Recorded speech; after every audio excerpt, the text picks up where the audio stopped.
welcome to Citizens Climate University this evening. We are going to talk about developing your chapter's action plan. And how we're going to do that tonight is through none other than Todd Elvins. CCL's action coordinator is going to walk through that in a little bit, a little background on Todd. Todd has spent the last 10 years working with teams with the ocean, earth, and space scientists at the University of California in San Diego Supercomputer Center. He now has joined the staff where his role includes propelling action planning and communications, as well as engagement among volunteers and volunteer leadership. We're honored to have you on the call tonight, Todd. I know that you've been kind of the person behind really developing this plan. The goals for tonight's lesson are threefold. We're hoping that everyone on the line after attending tonight's webinar will be able to understand the support that CCL's headquarters will provide all of our local groups and volunteers when and if a bill is introduced in Congress. We also hope that this helps you locate the tools in community that will help you plan your own action plan. And then lastly, we do hope that this webinar helps develop your own action plan with designated roles, communication plans, and considerations like capacity building as we go through that tonight. Our agenda is going to be pretty straightforward. Todd's going to first talk about preparing for bill introduction, what that actually means and looks like. Then we'll talk about what to actually expect from headquarters when and if that should happen. We'll jump right in from there into talking about what your communication plan looks like and what considerations and questions to be asking in developing that. We'll then focus a little bit on volunteer engagement and capacity building on the local level, what's been working, what people would like help with or advice and strategy with. We'll pivot to having some breakout discussions throughout all of this actually, and then we'll have a chance to really do a recap and a Q&A at the end. So without further ado, I'll get out of the way, Todd. The show is yours, and thank you again for making it on the line tonight, everyone. We're really excited for the webinar. Thanks, everybody, for joining tonight. As you all very well know, CCL prides itself on being an organization that is prepared. Can you imagine going to a lobby meeting and not having spent hours preparing to be in that lobby meeting? We don't know when a bill will be introduced, but we are darn sure that we will be ready when it is introduced. So therefore, we have to spend every day getting ready. As Mark Reynolds says, our timeline is always today. Since we believe in being prepared, this CCU webinar will focus on helping you to develop a chapter action plan for what your chapter plans to do when a bill is introduced. If you're a group leader, you're going to want to work with the volunteers in your chapter to develop your action plan. You shouldn't do this yourself. You should work with other folks. It's kind of a substantial project. If you're not a group leader, you're going to want to work with your group leader and fellow volunteers to get this chapter action plan put together. One thing we know is that when a bill is introduced, there's going to be a lot of work to do and a flurry of activity. And so we want to approach all that activity in as organized a way as possible so that we can get it all done. And if you have team leaders in your chapter, they will likely want to set goals and track progress toward those goals. So that's one of the things you're going to want to have in your chapter action plan at a very high level. So when a bill is introduced, CCL will provide resources to chapters. And Craig mentioned that there will be Zoom calls so everybody knows what's going on. That's one of the resources, and we're going to talk about some others. Knowing a bit about the resources that will be provided by CCL headquarters will help you to know what to put in your chapter's action plan. So you can safely assume that headquarters will schedule Zoom calls to brief all supporters on the specifics of the bill, and of course all supporters, that's everyone on the mailing list, which is tens of thousands of people, will get an email being invited to that first Zoom call where there's a briefing on the bill. And we won't wait until the next scheduled Saturday call. That'll happen right away. The Zoom calls will describe the bill, talking points for us to talk about the bill, what we like about the bill, how to handle questions and potential objections. CCL will distribute templates for press releases, social media, presentations, endorsements, flyers, and other materials. And there will very likely be a video so that you can invite your friends, neighbors, and your mom to learn about the bill at a house party or some other venue. The video may also include surprise appearances from some of our favorite CCL friends sharing their excitement. So you might imagine some of our advisors on that video. So let's now that we have kind of a very high level description of what resources we might expect from headquarters, let's talk about your chapter action plan. We've broken it down into 3 chapters. So as you might have seen in the November action sheet, there was specifically one action on communicating, start writing your chapter action plan. And think about in your chapter action plan, write the chapter of your action plan for how you plan to communicate to volunteers, members of Congress, and the media. You might want to keep your chapter action plan in a Google Doc or a Word document. I like Google Docs myself because you can have lots of people all editing at the same time, and you can collaborate on documents real easily in Google Docs. If you like Word documents, that's fine. You might need to use a Google Sheet if you're making lists of, for example, community leaders that you want to reach out to get new endorsements or to reactivate leaders who've signed endorsement letters in the past. So it might be a combination of a Word type document and a spreadsheet type document. And how many people are going to work on this chapter action plan? Is it everybody in your chapter, or is it the group leader and a subset of the volunteers in your chapter? It's really up to the group leader to decide.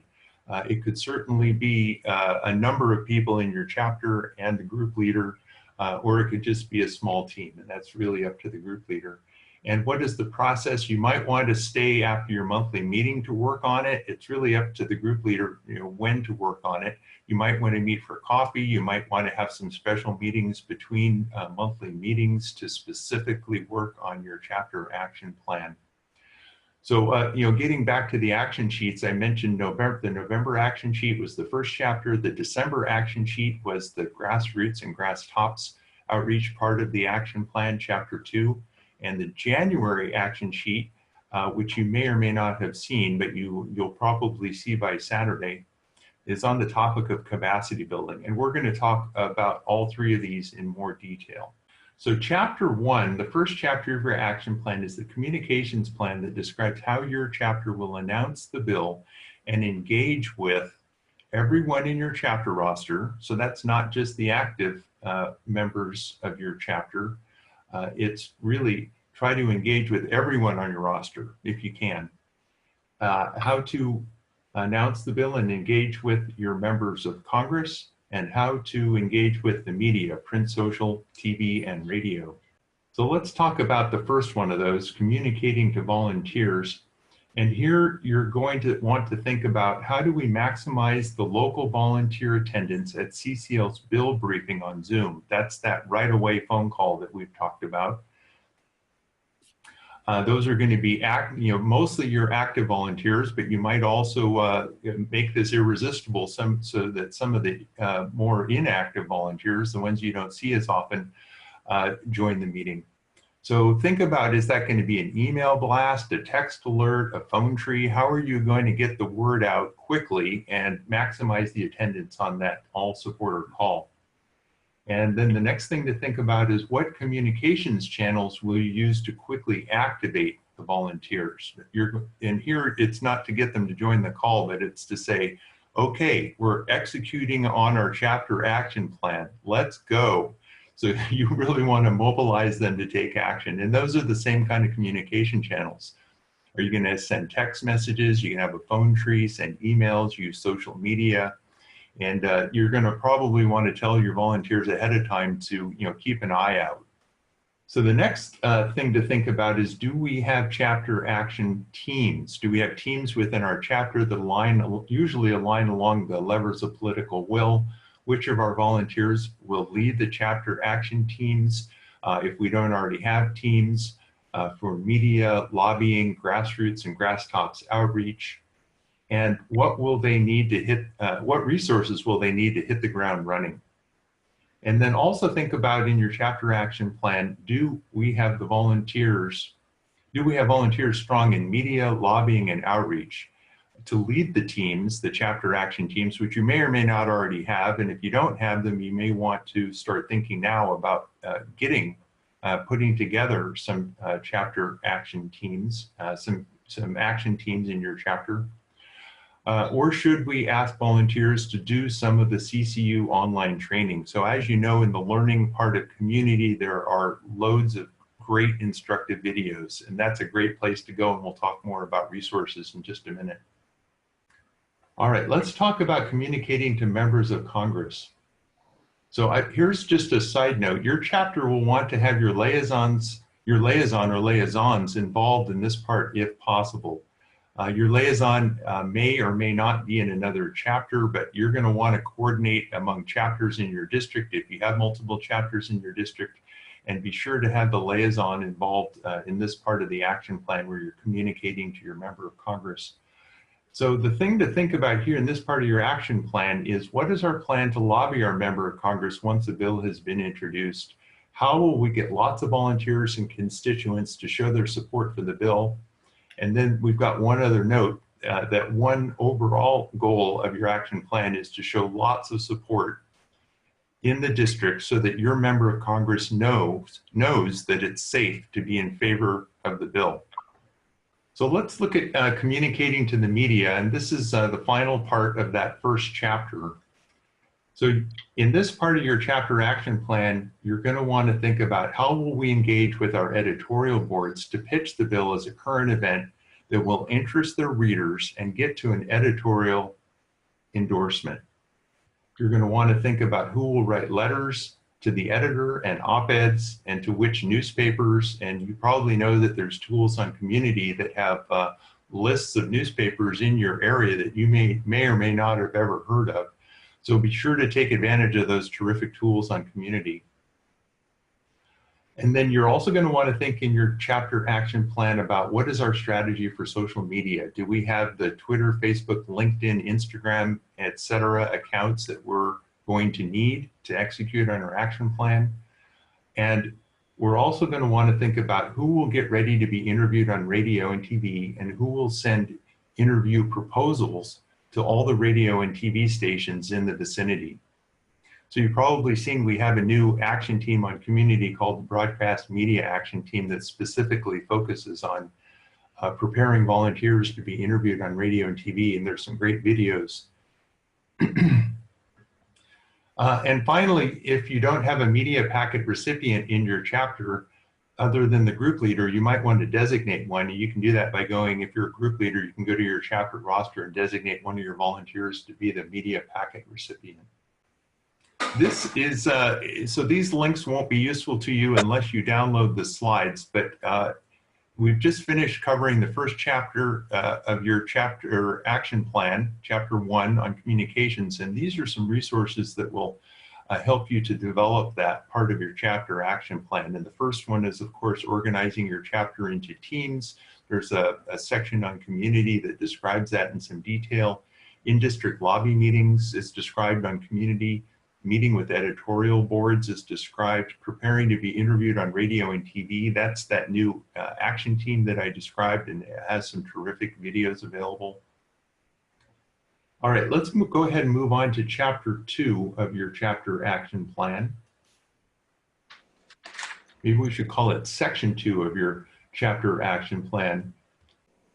So chapter 2 is the grassroots and grasstops part of your chapter action plan. This is the part of the plan that describes how your volunteers will announce the bill and get engaged with your neighbors, members of the community, and these are folks who are probably not already on your mailing list, how you're going to announce the bill and engage with other organizations in your vicinity and with local leaders and influencers. So in this part of chapter 2, you're going to want to think about how you're going to, about whether you might want to organize parties for viewing the bill video. Remember, I mentioned that there will most likely be a house party video, and you might want to have that at the home of one of your volunteers or at another venue that's bigger in case you get a lot of people to show up.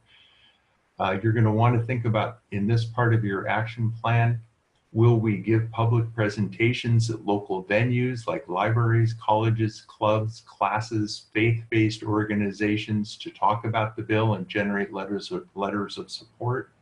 And you're going to want to include in this part of your action plan, will we use websites like Nextdoor, Meetup, LinkedIn to ask our neighbors and other members of the community to help us to advocate for the bill?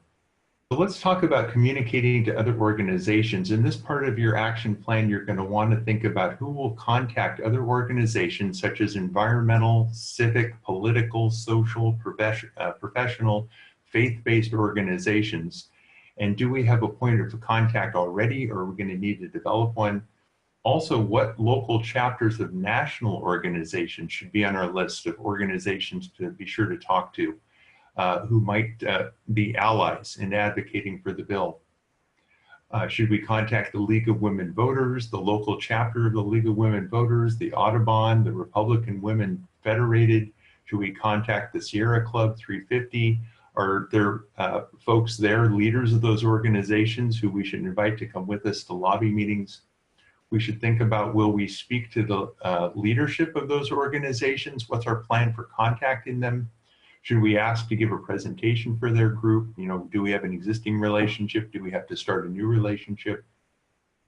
Or are we just going after them to seek an endorsement? So these are all questions to think about as you're developing this part of your action plan. And then you're going to want to think about what other local organizations will be good partners in lobbying for bill passage, and who in our chapter, which of the volunteers in our chapter has contacts at those organizations. So let's look at the communicating to local leaders part of this chapter, chapter 2. So our goal here is to circle back to all of the local leaders who have signed endorsements and ask them to endorse the bill. So we might have dozens or maybe even 100 local leaders who've already signed endorsement letters. So we're going to want to circle back to all of those folks and say, hey, a bill's been introduced and we'd like you to sign, we'd like to ask you respectfully to sign a new endorsement letter. So that should be part of your action plan. You should have a way to do that and generate that list of all the folks who've signed endorsements in the past. You should think about who's going to get the list of all the leader letters that have been signed in our area, and make a plan to go back and ask all of those folks to support the bill. If you have municipal, county, and school board resolutions in your area, you're going to want to think about going back and asking them to draft a new resolution specifically supporting the bill. And we think it's going to be easier because now that we have an actual bill, when a bill has been introduced, these endorsers, these community leaders and city councils and county boards of supervisors will have something that they can look at. And at that point, when it's introduced in the future, it'll be live in Congress and they'll be able to look at it. And we think they'll be able to make a decision more easily about whether to endorse it or not. You're going to want to, in your action plan, you're going to want to think about which of the city councils, county boards of supervisors, and state legislators should you contact. We talked about some of that already. You're going to want to think about how will we contact other CEOs of significant companies in the vicinity, faith leaders and executive directors of NGOs who could be potential allies and might come with you to lobby meetings or sign endorsement letters. So these are some additional resources. If you want to click on these links, you're going to need to download the slides. And again, these are terrific resources that are in community, and these topics are covered in a lot of detail. And these topics are all related to chapter 2 of your chapter action plan. So let's go into the final chapter of your action plan. And this has to do with capacity building. And in this chapter, your plan might describe how you will ensure that you have enough engaged and activated volunteers to do all the advocacy work that is described in chapters 1 and 2 of your action plan. So you may want to include actions for recruiting energetic volunteers. If you don't already have enough volunteers in your chapter to get all the actions done that are in your action plan, you might want to think about recruiting some new volunteers. And again, there's going to be a flurry of activity, so there'll be a lot of things going on at once. If you don't already have a team structure in your chapter, we've talked about this a little bit already. You might want to think about adopting a team structure as you get new volunteers and you have more capacity to do things in your chapter. And you're going to want to think about training and engaging the volunteers in your chapter who are activated and energetic. So let's go over the first one of those. This is recruiting new energetic volunteers to join your chapter. So in this part of your action plan, you're going to want to think about how will we invite new volunteers to help us to execute our chapter action plan. You're going to want to think about, should we recruit new volunteers online? Should we go through friends? Should we invite our coworkers? Should we invite our family members? Should we invite folks from clubs and other organizations that we're engaged with? Should we go to like-minded organizations that we think are going to be good allies in advocating for the bill? And you're going to want to think about who will quickly orient and onboard any new volunteers that do join your team, and what is the process for getting them onboarded.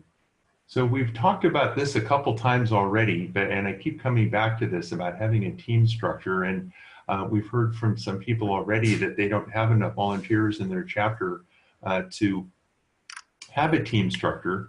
But when a bill is introduced, it could very well be that you might get some new volunteers, some new energy in your chapter, and at that point it might make sense to have one or two teams in your chapter that are aligned along the levers of political will. So if you don't already have a chapter, should you, which teams within your chapter should you get started? And if you do have new teams in your chapter, who's going to manage the teams and who's going to ask them for goals and target completion dates, and then check progress on those new teams that you have in your chapter. So the final part of chapter 3 is training and engaging your volunteers. So as you know, CCL is strong in this area, training and engaging volunteers. In your chapter action plan, you're going to want to think about, once we have new volunteers that are up to speed on CCL, or at least have been onboarded and have some orientation, how are we going to train them to do the media, the grassroots outreach, the grass tops outreach, and the lobbying actions? Are we going to use, point them at CCU videos? Or are we going to have them read documents? And we talked earlier about the best way to engage with volunteers is to give them responsibility and give them something to work on. You're going to want to think about, for this part of your action plan, if our chapter is already good at pulling, for example, the media lever of political will, and we want to expand that capacity to pull the media lever, should we train new volunteers to do that? Or maybe we already have enough volunteers pulling the media lever, and we should expand what our chapter is good at, and we should work on some of the other levers of political will. So you might want to train, in that case, you might want to train new volunteers who are coming on board in the outreach, grass tops or grassroots outreach, or lobbying, or all right, so that's all I'll say about that one. So let's go on and have a little more discussion about this, about the final chapter of our action plan. This is the capacity building part of your action plan. All right, we're down to our last 5 minutes, so we'd better wrap this up. So we've mentioned this document a couple of times during the call, and this is a terrific new resource on Community that's only just gone live in less than last month. It's the new CCL Guide to Transformational Organizing, and there's a 2-page version and a 12-page version, and it's all focused on volunteer engagement. So if you're having some difficulty either getting volunteers engaged or keeping them engaged, I take a quick look at this document. It's full of tips and tricks. I'll just say that that document was a product of a lot of people's efforts, including all of the RCs like Bill and Abaya on the line here tonight, and Ricky and Madeline, and it definitely draws heavily from one of our advisory board members, Dr. Hari Han. And if you see something that you like and you don't like, you've got questions, feel free to make sure to give us an email on that too tonight. But for the sake of us being at the top of the hour here, here is the contact slide. I think most people know how to get a hold of Todd. It's Todd at Citizens Climate. If you have feedback on CCUs overall or a lesson that you'd really like to see coming up, my email's there too. It's just Brett at citizensclimate.org. From the recent fundraising campaign, so I'll just read it really quick. If anyone hasn't had a chance to do that yet, going back to see all the comments that people left during the year-end appeal, I think is hugely inspirational, and this is one that really spoke to me. And this donor said, CCE is on the leading edge of engaging citizen participation in our government and enabling our members of Congress to work together across party lines. The only legislation that lasts is bipartisan, and CCE's work makes better citizens and better government and is moving towards solutions to solve our climate crisis. And that's all happening because of you. So thank you for being on the line tonight. We really hope this is a helpful lesson, and keep up the wonderful work out there, everyone. Have a great beginning of the new year. Thanks, Todd and Brett. Thanks, Todd.